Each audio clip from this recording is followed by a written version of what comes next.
இந்த ரீசெண்டாக இப்போ மாரடைப்பு நோய் அதிகமாக வருது, இது கொரோனா தடுப்பூசி தான்ற மாதிரி ஒரு பழி சுமத்துறாங்க. அது கண்டிப்பாக கிடையாது.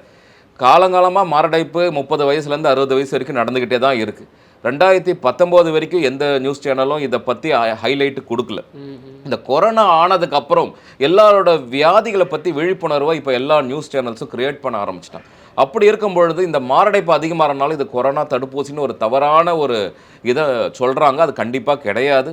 ஸோ மாரடைப்புங்கிறது வருடந்தோறும் நடந்துக்கிட்டே தான் இருக்குது. தினம் தினம் எங்களுக்கு பேஷண்ட் வராங்க. கொரோனா தடுப்பூசி போட்டவங்களும் சரி, போடாதவங்களும் சரி, மாரடைப்புக்கு வராங்க. வைத்தியம் பார்க்குறோம். சில பேர் இறக்குறாங்க, சில பேர் பிழைக்கிறாங்க. அதனால் இதுக்கும் அந்த தடுப்பூசிக்கு சம்மந்தம் கிடையாது. தடுப்பூசி போட்டால் உங்களுக்கு மட்டும் நல்லது கிடையாது, மற்றவங்களுக்கும் நல்லது.